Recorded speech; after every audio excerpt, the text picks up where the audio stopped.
बच्चों, हम दो लघु कथाएं यहाँ पाठ पढ़ रहे हैं।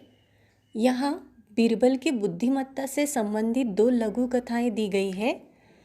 इसमें से पहली की कहानी हरा घोड़ा मैंने आपको इसके पहले समझा दी है। आज हम पढ़ेंगे दूसरी कहानी सेठ का चित्र। बहुत पहले की बात है। एक सेठ था। वह बहुत ही कंजूस था। एक दमड़ी भी खर्च करते समय उसके प्राण निकल जाते थे। वह काम कराने के बाद भी लोगों को पैसे देने में परेशान करता था। जल्दी जल्दी वो किसी को पैसे नहीं देता था। एक बार उसने एक चित्रकार से अपना चित्र बनवाया। जब चित्रकार ने पैसे मांगे तो सेठ ने कह दिया, चित्र ठीक नहीं है, दोबारा बना कर लाओ। चित्रकार ने कई बार चित्र बनाए, लेकिन वह कंजूस सेठ हर बार कह देता कि चित्र ठीक नहीं है। चित्रकार बहुत क्रोधित हुआ, उसे बहुत गुस्सा आया। उसने सेठ से सभी चित्रों के पैसों का तकादा कर लिया। तकादा करना मतलब मांगना। उसने अब तक जो चित्र बनाए थे सेठ के, तो वो सभी चित्रों के पैसे उनको मांगने लगा। धूर्त सेठ बोला, कैसे पैसे? जब मेरा चित्र ठीक से बना ही नहीं तो मैं पैसे किस बात के दूँ? बेचारा चित्रकार अपने घर लौट आया। परेशानी का कारण पूछने पर उसने अपनी पत्नी को सारी बातें बताई। चित्रकार की पत्नी बहुत बुद्धिमान थी। वह बोली, आप दरबार में जाकर न्याय के लिए फरियाद कीजिए। फरियाद करना मतलब प्रार्थना करना। उसने चित्रकार से कहा कि आप दरबार में जाओ और न्याय मांगो। चित्रकार बहुत उदास हो गया था। वह मुंह लटका कर बैठ गया। मुंह लटकाना मतलब उदास होना। बोला, सेठ बड़ा आदमी है, लोग उसी की बात को सच मानेंगे। भला मुझ जैसे गरीब का साथ कौन देगा? चित्रकार की पत्नी बोली, सबके बारे में ऐसा नहीं कह सकते। बादशाह अकबर बहुत दयालु है। वे भले ही पढ़े लिखे नहीं हैं, परंतु बड़े बुद्धिमान हैं। उनकी सहायता के लिए दरबार में 9 रत्न हैं।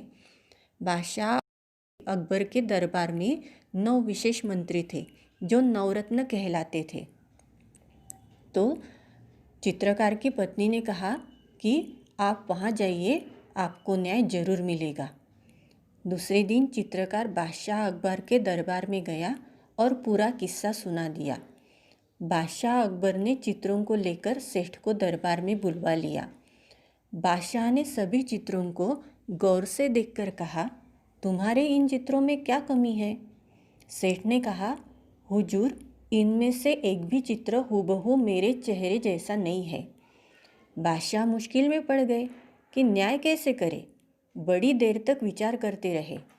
जब उन्हें कुछ समझ में नहीं आया तो बीरबल से न्याय करने को कहा। बीरबल ने सारी बातें ध्यान से सुनी और तुरंत समझ गए कि सेठ चेहरा बदलने में निपुण है। चित्रकार को पैसे न देने पड़े, इसलिए वह नाटक कर रहा है और इस सेठ को सही रास्ते पर लाना जरूरी है, क्योंकि कला और कलाकार का सम्मान करने से कला संस्कृति की रक्षा एवं संवर्धन होता है। कला में निपुण कलाकारों की इज्जत जहाँ होती है, वह देश विश्व में विख्यात होता है। इसलिए बीरबल ने चित्रकार से कहा, तुम्हारे चित्रों में सचमुच बहुत कमियां हैं।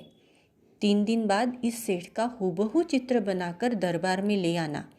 तुम्हें पैसे मिल जाएंगे और सेठ तुम भी दरबार में आकर चित्रकार को पैसे दे देना। सेठ घर चला गया।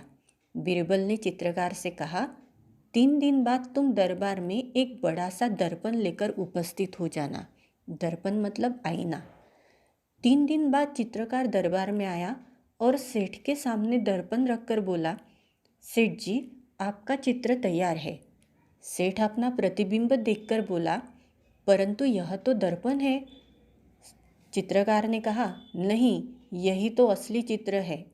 बीरबल ने पूछा, सेठ जी, यह तो तुम्हारा ही रूप है या नहीं? सेठ बोला, जी हाँ।